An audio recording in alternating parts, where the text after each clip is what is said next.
games. One of the genres that I have always avoided is horror. I can't do this shit.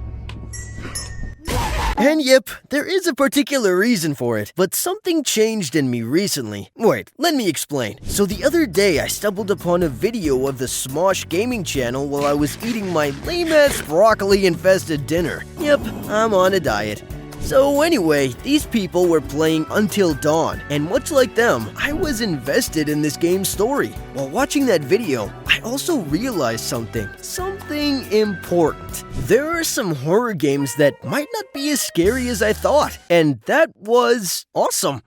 You see, I don't like horror movies. They kinda scare me. Yeah, who would have guessed, right? To add more, they make 3 a.m. bathroom trips a bit difficult. So I'm not generally a fan. Horror games though, so far, some of them look less disgusting than the movies, and they don't get me batshit scared. So I decided to make a list of titles that look interesting to get into in the world of horror gaming once and for all. Disclaimer, I've selected these games based off of what I'll most definitely enjoy. Still, you could call me out if you think any of these picks is actually lame. Alright, let's begin. The Blackout Club sounds amazingly interesting to me. So basically, it's about this town called Rediker, where weird things are a common occurrence. Kids just go missing and wake up in weird places with mud and scratches all over them. And adults, they're pro at sleepwalking. Yep, kinda insane. So long story short, if I buy this game, I'll play as a teenage dude who will uncover just what's going on in this weird-ass town, which sounds pretty cool. I might get to use my 2 brain cells a lot while I play this one. If I solve the mystery, I'll add it to my resume. The next one is Phasmophobia, and I might not get into this one because it actually looks pretty scary. Phasmophobia is a proper ghost hunting game, and it's way too real. It's so real, in fact, that some Redditors have told me to only play it with friends. How the heck am I gonna do that when all my friends are extroverts who would rather jump off cliffs just for fun than do this?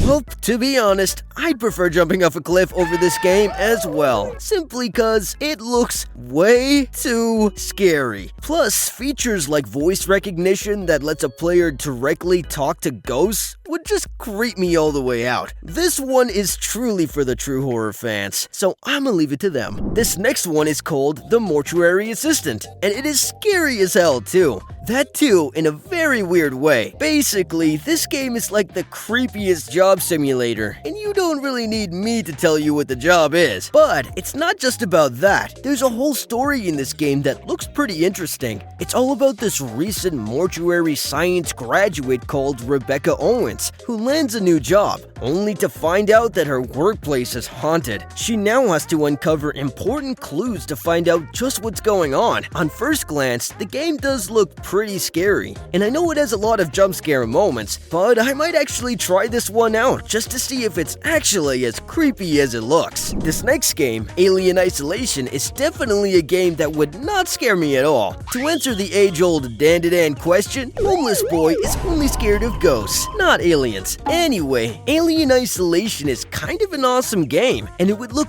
even more awesome to you if you play it after watching Ridley Scott's 1979 horror film, Alien. The game is set 15 years after the events of the original Alien movie, where you'll be playing as Amanda Ripley, the daughter of Ellen Ripley, who was a key character in the film. Long story short, you'll be looking for your mother while uncovering a terrifying mystery, and it'll all be very nerve-wracking since you'll also be running from a literal xenomorph. This unpredictable dude right here cannot be killed.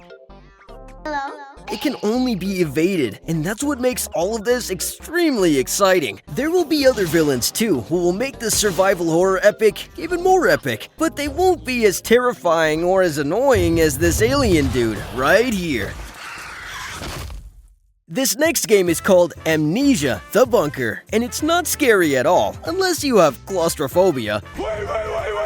So, the setting of this game is World War I, and you're obviously not having a great time since you're stuck in a bunker. Light, fuel, and ammunition are very limited, and on top of all that, you're being hunted by a weird creature that reacts to sound and light. Yeesh! Okay, maybe it is scary. To be honest, the scarcity of resources and constant dread of a creature that hunts your every move sounds incredibly interesting. So as far as my purchase list goes, this one is pretty high up. Up next, we have Silent Hill 2. Every Redditor that I know has screamed in my ears about this game, and to be honest, I get why. If I buy this one, I'll play as James Sunderland, who has a dead wife. Well, at least he got something going on. Anyway, long story short, James receives a letter one day from his dead wife to meet him in their special place, which is weird because she's dead. But James goes to check this stuff out anyway because if it turns out to be his wife, he'll get her back. And if it turns out to be a prank, he'll bash some heads. James goes to Silent Hill to see what's going on, and to know what happens next, you gotta play the game. It looks pretty damn good, and it's pretty scary too, so I don't want to ruin it for you. Alright, that's all for now, but the next time we meet, I'd have played at least 2 of these games, and I'll tell you all about my experience of playing them. Till then, Homeless Boy, out.